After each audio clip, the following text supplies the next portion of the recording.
On the morning of January 30th, 1960, the prisoner did sit-ups in his freezing cell in the East Cell Block of Ohio State Reformatory.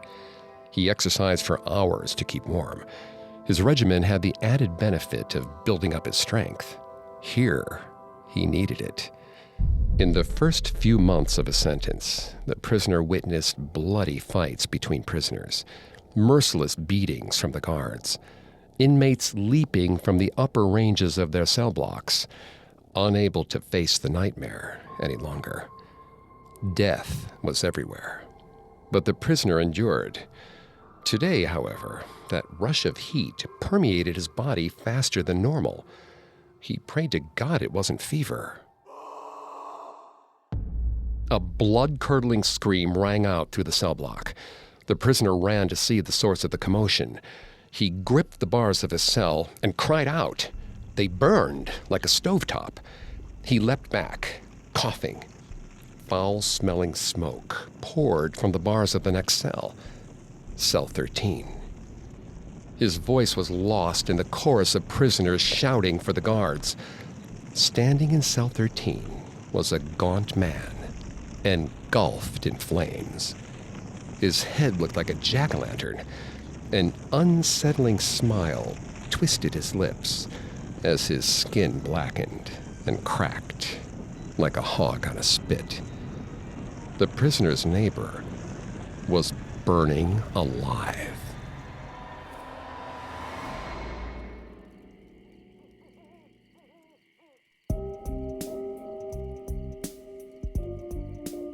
Welcome to Haunted Places on the Parcast Network. I'm Greg Polson. Every Thursday, I take you to the scariest, eeriest, most haunted, real places on Earth. This week, join me on a supernatural journey to the Ohio State Reformatory in Mansfield, Ohio, a Gothic prison, once home to the state's most dangerous criminals, and discover why, to this day, it's haunted. At Parcast, we're grateful for you, our listeners. You allow us to do what we love. Let us know how we're doing. Reach out on Facebook and Instagram at Parcast, and Twitter at Parcast Network. And if you enjoyed today's episode, the best way to help us is to leave a 5-star review wherever you're listening. It really does help us. We also now have merch. Head to parcast.com/merch for more information. Listen to more episodes of Haunted Places, as well as Parcast's other podcasts on your favorite podcast directory. A triumph of 19th century American architecture, the Romanesque and Gothic-influenced Ohio State Reformatory looks more like a medieval palace than a state penitentiary. Its gray stone towers loom on the edge of the sleepy Rust Belt town of Mansfield, Ohio, like Dracula's castle, its apt nickname. During the Civil War, the site was a training camp for Union soldiers. Construction on the prison began in 1896. It opened 10 years later. The first class of offenders was put to work building the 25-foot wall surrounding the grounds. It felt a little like they were burying themselves alive. Due to soaring costs caused by its ambitious design, the reformatory wasn't completed until 1910. The sprawling, state-of-the-art prison boasted, among other features, a 6-story freestanding steel cell block, the largest in the world, a record it holds to this day.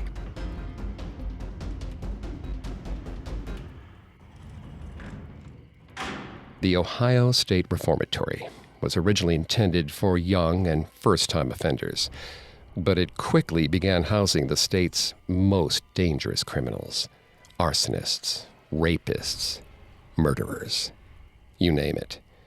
In 1900, inmate Charles Justice helped build its first electric chair, which had recently replaced hanging as the prison system's primary means of execution. While cleaning up the execution chamber one afternoon, Justice noticed the chair's flimsy leather straps and designed metal clamps to secure the inmate more firmly and minimize that pesky little issue of burning flesh. Justice was paroled on good behavior, but later he was convicted of first-degree murder charges and sent back to the reformatory with a death sentence. In a twist of irony, he became the 38th person executed in the chair he helped create. You might say justice was served. The worst of the worst at the reformatory earned a place in solitary confinement, or as it was more commonly referred to, the hole. Prisoners who spent time in the hole usually learned their lesson, but sometimes the lesson went too far. There's been a riot at the reformatory, and you're one of 120 inmates rounded up by the guards. Whether you had anything to do with it is beside the point. The warden needs to set an example. You've heard whispers they might send you to the hole, but you laugh it off. There are only 12 cells down there. No way in hell it would fit all of you. A steely-eyed guard jabs your back with his nightstick, herding you downstairs like cattle. The narrow hallway fills with bodies. It's hot, humid, airless. An unfathomable stink rises from the filthy prisoners. Ahead, you see guards prodding inmates into the cells, packing them away like luggage. Horrible shouts reverberate through the hall. A pair of rough hands forces you inside the nearest cell. It's tiny, made smaller by 5 inmates already inside. You scramble for the doorway, but a guard pushes you back. Your desperation pushes you to lunge again. This time, the nightstick's blunt response forces you to crumble into a corner. Another inmate enters, then another. Then another. Soon, 10 of you are in there, tighter than sardines. The door swings shut. The bolt locks. It's pitch black. You feel a new cellmate's nervous breath on the back of your neck. Then the squabbling begins. Shouting voices all around you. More come muffled through the walls. The guards bang on the door, yelling to keep quiet. No one's listening. Everyone's fighting for space. Sanity. You feel like a farm animal.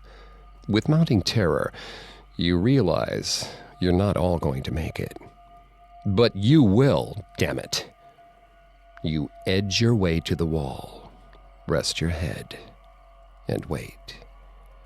Minutes turn to hours, turn to days, turn to who knows. Your world is sore legs, sharp elbows, the gnawing pain of an empty stomach, and oppressive, infinite darkness. You're weak. You need some space to sit down. A week later, the doors open. The sullen inmates file quickly out of their cells. Sunken eyes blink in the dim light as guards guide their limp bodies upstairs.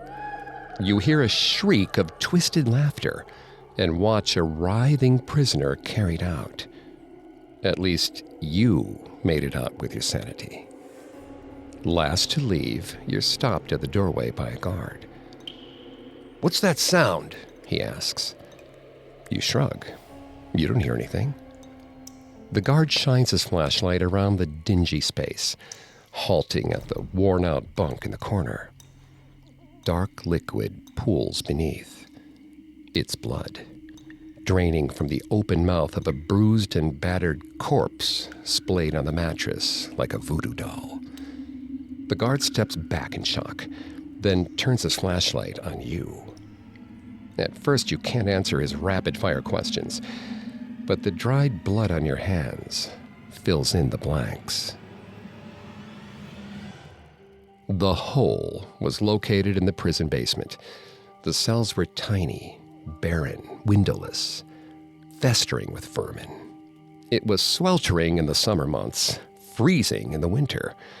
Prisoners were fed only meager servings of bread, broth, and water, and had nothing to help pass the time except a well-worn copy of the Gideon Bible.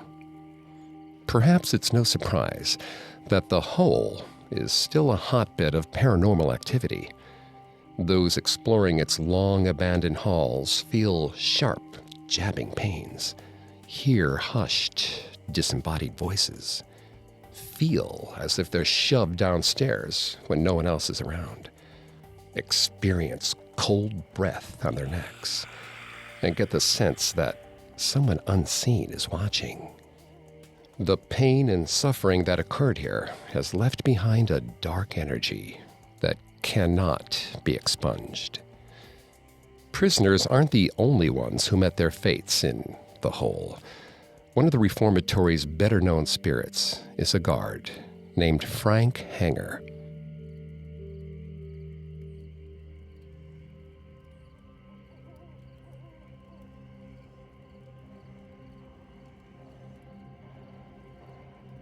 Merrill Chandler listened at the door to his cell as Hanger's slow footsteps paced the hallway outside. The guard would be taking his break any minute. Sure enough, the footsteps stopped, and he heard the faint sound of radio static. Chandler took a deep breath and made his move. He watched Hanger fiddling with the dial. It was nearly impossible to get a working frequency down here. The guard failed to hear slow footsteps creeping out from the cabinet behind him. They came closer, closer. Chandler's shadow fell over Hanger, now adjusting the antenna. Chandler almost felt bad for the oblivious guard, but he was the only thing standing in the way of Chandler's freedom. He brought the metal rod down hard on Hanger's skull. Hanger slunk to the floor as Chandler's hands rifled through his uniform, snatching his gun and keys. Hanger squinted up, groping for his things. Chandler hit him again. The guard's face flattened against the cement floor. Chandler ran through the Hole opening cells. First was Chester Probosky. Chandler handed his stunned friend the metal rod he'd loosened from his bunk. "Watch Hanger," he hissed. "My pleasure," answered Probosky, already walking toward the defenseless guard. The blows rained like a monsoon. Hanger tried to scream, but only the sound of gargled blood came out. His skull cracked like an egg. Chandler glanced at Hanger's bludgeoned body and grabbed his friend by the arm. It was time to split. The escapees ran upstairs, but didn't have time to think through their next move. In a matter of minutes, guards surrounded them. Hanger was rushed to the infirmary, where he died of internal bleeding. Chandler and Probosky were convicted and sentenced to the electric chair. On execution day, Chandler and Probosky glowered at the looky-loos gathered to see them meet their maker. Hanger's family, the warden, guards, and someone else. Chandler's eyes widened at the sight of a pale figure at the back of the crowd, standing dutifully by the doorway. Everyone was so concerned with the condemned, no one regarded the man tipping his cap to the final stragglers entering the room. Some even seemed to walk right through him. His odd appearance, however, aroused Chandler's curiosity. The man wore a guard's uniform, but there's no way they'd let someone with a mug like that work here. He had a face like the Elephant Man, swollen and deformed, with clumps of matted hair. Stains covered his clothing. As the executioner watched the seconds tick by in the clock, the killer's time drawing near, the monstrous man turned his pale eyes toward the front of the room. That's when Chandler realized it was Hanger, watching and waiting like everyone else. He squirmed with terror as the executioner threw the switch. Hanger's ghost was the last thing the killers saw before they died. But he wasn't there to frighten them. He was only doing his job. Hanger's spirit guards the hole to this day, protecting visitors from the cruel mischief of the inmates, eternally atoning for his mistake. If an inmate's ghost shoves you, you might feel another set of hands help you on your feet. That's Hanger. He's appeared as an orb of light in visitors' photographs. Some have seen him patrolling the cell block in full uniform. He's regarded as courteous and polite, responding well to figures of authority, particularly police officers.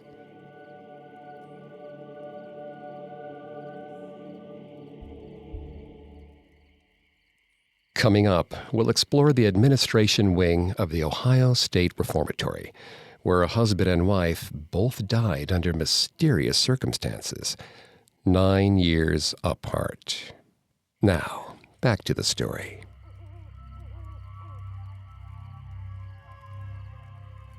The Ohio State Reformatory is home to the spirits of many former prisoners, but paranormal activity isn't confined to the old cell blocks.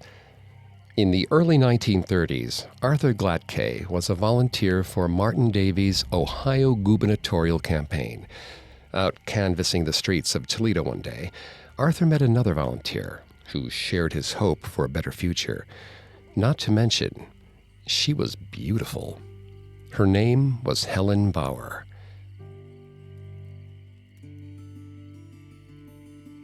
Arthur and Helen married shortly after Davy won his campaign. Arthur was appointed warden of the Ohio State Reformatory.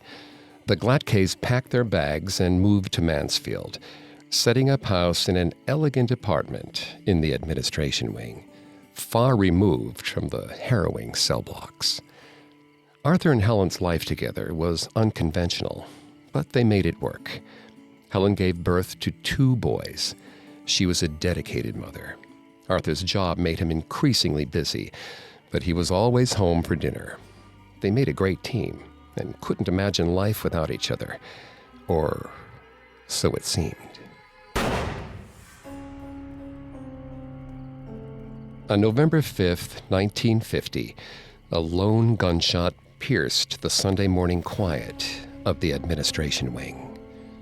Arthur listened numbly as prison staff entered the apartment. They found him crouched in the walk-in closet, trembling over Helen's body, blood oozing all over the turquoise dress she planned to wear to church. The couple clutched hands, a crucifix necklace woven between their fingers, as Helen's eyelids fluttered shut. Arthur's face was wet with tears. The ambulance soon arrived to take her to Mansfield General Hospital, where she died 2 days later. A tearful Arthur blubbered to police that Helen died from an accidental gunshot wound. Reaching for jewelry in her closet, she knocked another box off the shelf, which contained a .32 caliber semi-automatic that fired into her left lung as it hit the floor. Heartbroken, Arthur blamed himself for concealing the gun. Police accepted the grieving widower's account without much question. But then, things got uncomfortable for Arthur. After putting the boys to bed one night, Arthur sat up late reading notes for a big meeting the next morning. The apartment was silent. All he heard was the faint moan of the wind outside the window. He yawned and looked at his watch. It was close to midnight. He put out his cigar and decided to turn in. As Arthur stood, he heard footsteps coming from the bedroom. "Boys?" he asked softly. His only answer was the familiar creak of the bathroom door. A chill ran up his spine. He and the boys hadn't used Helen's bathroom since her death. Arthur cautiously approached the door. A woman's voice hummed inside. Arthur thought it might be his old mistress. He pushed open the door. Darling, I told you, we're through. His voice trailed off as he realized the bathroom was empty. Arthur threw back the shower curtain, looked out the window, even checked the medicine cabinet. No sign of anyone. He splashed some water on his face. He really needed sleep. As he looked up at his face in the mirror, he caught a glimpse of a figure in the doorway behind him. Helen, holding the gun that killed her. Arthur spun around, but she'd already disappeared. The next morning, the typically gregarious warden acknowledged his secretary with a curt nod and shut his door tight behind him. He took lunch in his office, something he never did. But Arthur wasn't working. After a long and sleepless night, he paced the room like a madman. But this was merely the first painful day of many. Late nights in Arthur's office, the click of her trademark high heels became as regular as clockwork. He'd feel her icy breath in his ear, urging him to confess his crime. Arthur tried to ignore her, but he wasn't the only one who experienced her presence. His secretary mentioned the footsteps as well. Rats, Arthur would explain nervously. Even his sons claimed to hear their mother's voice humming hymnal songs inside. Her presence comforted them. Arthur, meanwhile, was in hell. One night, he woke to the sound of voices in the hallway. He went outside to find the boy standing trance-like at the bathroom door. A hushed voice inside went quiet. Arthur's sons turned to him with grave expressions. Standing in a patch of blue moonlight, they looked like ghosts themselves. "She doesn't like you, Father," one uttered with unsettling calm. "She knows about the bad things you do." And so the years passed. Arthur hardly slept and grew distant from his children. His life felt like a thin reality. He screamed at empty rooms, pulled his hair, and wept on his knees. He begged for forgiveness, begged for just a single night of rest. But still, her presence remained. The voice echoed in the halls. The potent smell of perfume stung his nose. The heels clicked violently against the floor. Her bloody image flickered in mirrors, in windows, in the reflection of the television. Peace and silence. These were concepts he never knew again. And then, the day came when Arthur was working alone in his office. The familiar smell of rose perfume wafted through the room and made him nauseous. He was getting old, too old to keep carrying his burden. He looked up. Helen's eyes met his as she crossed the floor to his desk. Then a sharp pain gripped his chest. Arthur's eyes went wide. A devilish smile lit his wife's pale face as she came closer, her heels the only sound he heard. "I'll do it! I'll confess!" he yelped, doubling over with pain. Helen perched on the desk and stroked Arthur's face with an ice-cold hand. "You've suffered enough," she purred. Arthur watched her finger trace down his neck like a dagger. Suddenly, her translucent hand plunged into his chest, as if the layers of flesh and bone were thin air. He shivered helplessly as her frozen fingers closed around his beating heart and squeezed. Arthur's secretary heard the screams first. She ran into the office to find Arthur slumped over his desk, unconscious.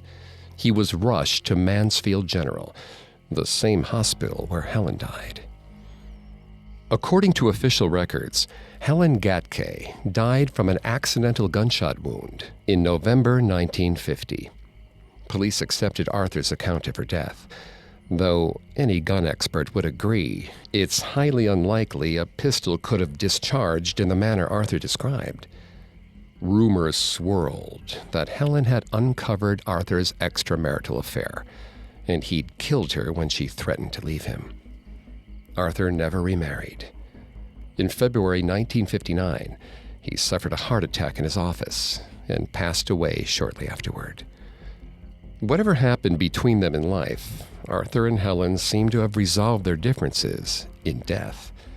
Visiting their old apartment in the administration wing, you can hear heels walk from the bedroom to the pink bathroom, catch a whiff of rose perfume, feel vertigo and lightheadedness in the walk-in closet where she was shot. But a disembodied male voice has also been reported, and the smell of cigars, Arthur's lifelong vice.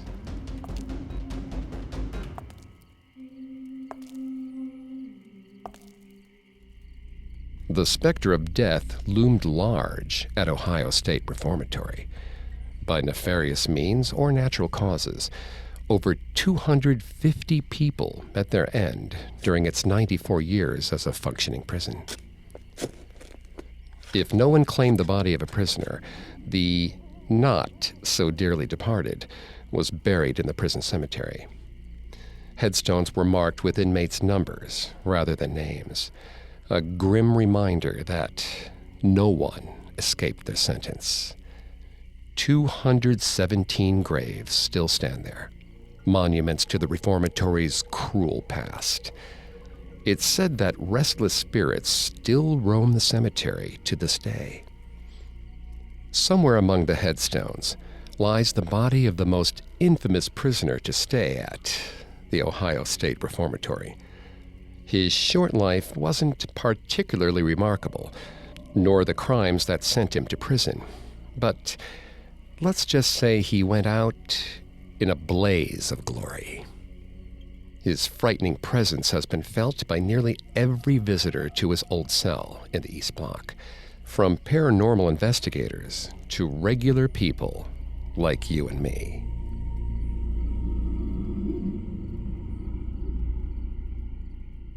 Coming up, we'll investigate the story of James Lockhart, the ghost of Cell 13. Now back to the story. Little is known about the origins of James Jim Lockhart. In 1955, when he was just 17 years old, he was sentenced to hard time at Ohio State Reformatory. He became known as inmate number 54673. By the mid-1950s, quality of life at the prison had sunk to new lows. Prison overcrowding led to as many as 4 inmates being confined in a single cell. Violence was rampant. Meals were practically inedible. The building was filthy and vermin-infested. Sickness and disease spread like wildfire. Lockhart endured 5 long years in the reformatory. No family or friends came to visit. He preferred his own company. He was a loner, kept to himself, kept his head down, his mouth shut. He was an odd duck, invented games to pass the time in his cell, spoke with imaginary friends. The guards didn't like Lockhart talking to himself, but he didn't care. He lost track of things, of time, of reality. Life on the outside faded to a distant memory. Prison became the only reality he knew. An endless cycle, a wheel of oppressed time. Wake up, cold feet, numb fingers, body itching from a scratchy, too short blanket. Walk the echoing halls. Inmates shuffle by. Heads down, eyes vacant. Some of them are dead. Lockhart knows this. Every day he walks with the dead. He sits in the yard. Cold feet. Numb fingers. Fights break out. This one's throat is slit. That one beaten to a pulp with a soap bar and a sock. They drag the bodies away. They're thrown into an unknown grave. Their blood stays behind and soaks into the soil. Some of them return to walk the halls with Lockhart, heads unstable atop their slit throats, swollen, beaten faces, moaning incomprehensibly. Gray meals, slimy, loose blobs. He tastes the rust of the plate. He tastes something foul and unknown. But he eats. The dead watch him. They smile. They mock him. They say it is fruitless. He will always be hungry. But still, he eats. He returns to his cell. Cold feet, numb fingers. The prison makes noises from both the living and the dead. This is the time they share together. This is the time both embrace their madness. Sleep comes. The sounds remain. His dreams are the same as his waking life. Cold feet, numb fingers. The rough blanket scratches his soul. Then the child's laughter comes. It fills the cavernous hall. It hides the dead, drowns them out. The child comes to him in the dining hall. The child's body is drenched, but Lockhart recognizes the boy immediately. It is him, the dead version of him. The him whose eyes still held hope. The him whose body was warm. The foul flavor of the food is gone. The rust no longer lingers on his tongue. The child stays by him in the yard. There are no fights, no throat slit, no bludgeoned faces. He returns to his cell. The dead stay silent, but the living continue to shriek. The boy stays with him. He does not speak, but he laughs.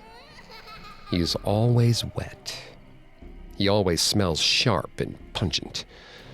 The days move faster, but his feet are still cold, his fingers numb.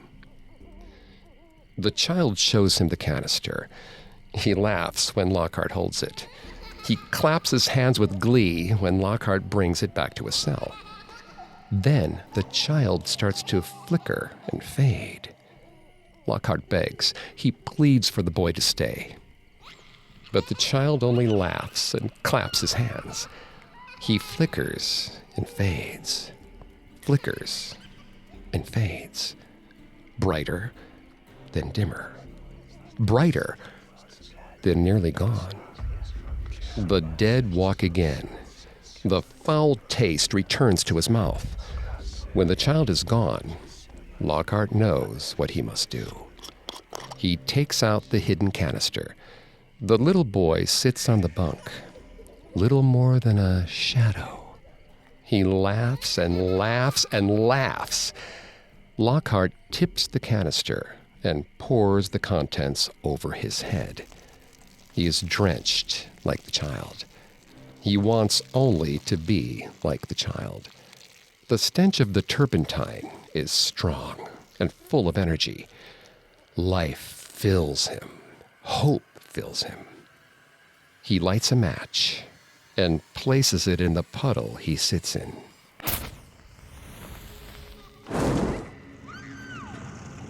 His feet are no longer cold. His fingers have finally thawed. It took the guards over half an hour to respond to the prisoner's shouts. In cell 13, they found James Lockhart, burning alive. They tried to splash the flames with water buckets. The guards entered the cell, doused what was left of the flames, grabbed Lockhart roughly by the arms and dragged out his blackened body, still trailing smoke. Chunks of burnt flesh fell off, like a gruesome breadcrumb trail, as the grim procession moved down the range. A choked scream escaped the scorched remnants of Lockhart's mouth. Then he went quiet. For good. "That's one way out of this hellhole," a prisoner jeered, trying to lighten the mood. No one laughed. None of the men would ever forget what they'd witnessed. When no family came for Lockhart's body, he was buried in the prison cemetery with the other nameless dead. You can still find him there, under headstone number 54673. But he's not exactly resting in peace.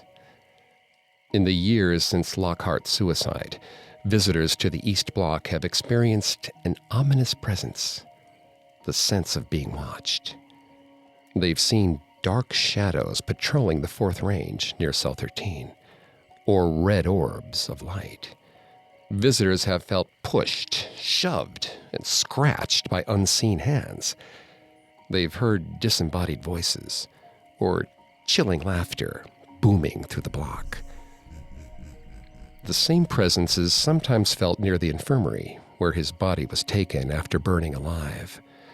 A violent and angry spirit, Lockhart is Ohio State Reformatory's most infamous permanent resident. In the 1980s, former prisoners won a class action lawsuit against Ohio State Reformatory, citing overcrowding and inhumane conditions. It officially ceased operation in December 1990. Prisoners were transferred to the newly built Mansfield Correctional Institute. A few years after its closure, film director Frank Darabont used the striking ruins of the old reformatory as the location for his adaptation of a little-known Stephen King novella. Released in 1994, The Shawshank Redemption was a critical smash, earning 7 Oscar nominations. The popularity of the film sent tourists flocking to the old reformatory. In 1995, the newly formed Mansfield Reformatory Preservation Society purchased the property to restore and maintain the building. Today, the reformatory continues to be a popular shooting location for film, TV, and music videos, and has hosted numerous paranormal investigation series. Guides offer daytime tours of the old grounds, but nighttime ghost tours are its most popular draw.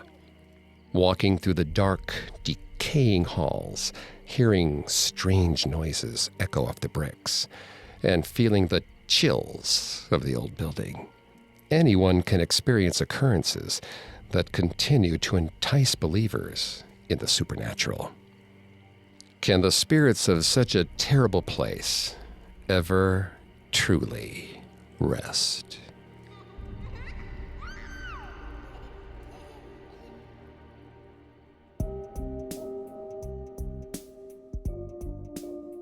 Thanks again for tuning into Haunted Places. We'll be back next Thursday with a new episode.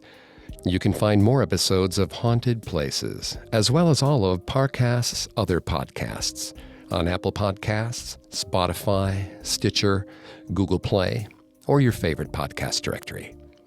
Some of you have asked how to help us. If you enjoy the show, the best way to help us is to leave a 5-star review.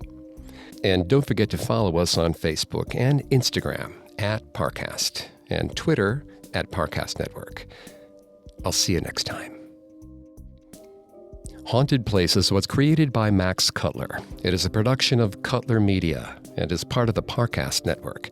It's produced by Max and Ron Cutler. Sound design by Kenny Hobbs, with production assistance by Ron Shapiro and Paul Mahler. Additional production assistance by Maggie Admire and Carly Madden. Haunted Places is written by D.F.W. Buckingham. I'm Greg Polson.